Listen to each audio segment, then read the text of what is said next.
মাননীয় মুখ্যমন্ত্রীর কাছ থেকেই আমরা শিখেছি। আমার সেনাপতি অভিষেক ব্যানার্জির কাছেই আমাদের এই যে অনুপ্রেরণা, কেন আমি নয় আমরা সকলকে নিয়ে চলতে পারাটাই হচ্ছে আমার এই মামাটি মানুষের উদ্দেশ্য।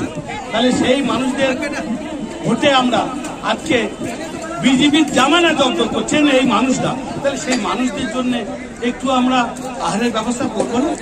কারণ যেটাই বলে খাবারের কথাটা, যেটি দিবে অঙ্গে সেটি যাবে সঙ্গে, আমাদের লক্ষ্য সেটাই থাকবে।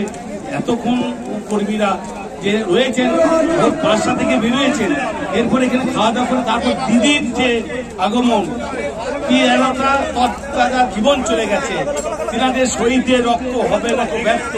শহীদ তর্পণে আমরা সকলেই কিন্তু এই যে দেখছেন আমার নাই করে 3 থেকে 350 গাড়ি, আমাদের 250 টার্গেট ছিল, যেটা যা বলে দিদি তার থেকে মানুষের ঢল পড়ে যাচ্ছে।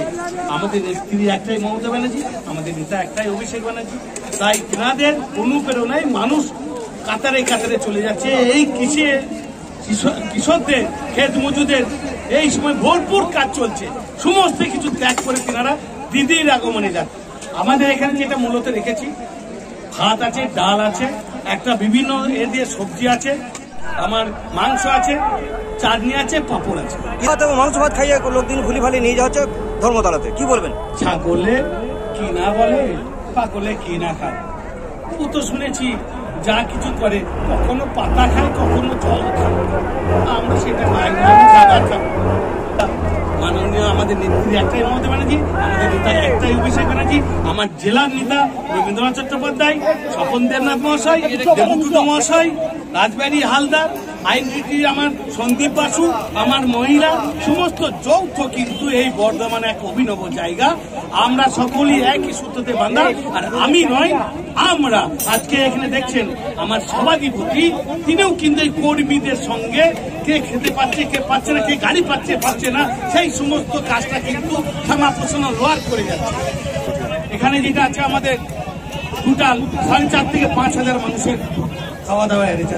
অনেক কর্মীদের মুখে শোনা যাচ্ছে এটা লালনদার পক্ষে সম্ভব, কি বলবো? এই যে এই দলের পক্ষে সম্ভব, লালন এখানকার কেউ নয়, একটা কর্মী, শ্যামাপ্রসাদ না, একটা কর্মী। আমাদের নেত্রী একটাই মমতা ব্যানার্জি, আমাদের নেতা একটাই অভিষেক ব্যানার্জি। আমার রবীন্দ্রনাথ চট্টোপাধ্যায় বলুন, শ্যামাদা বলুন, আর লালন বলুন, আমরা সকলের দলের সৈনিক। ইনারাই হচ্ছেন আমাদের মেইন দলের সম্পদ। ইনারা কৃষি কাজ ফেলে ক্ষেত মজুর কৃষক সকলেই কিন্তু গ্রামের মানুষ, তো এত কাজ শত কাজ ফেলেও দিদির আগমনে তিনারা যাচ্ছেন।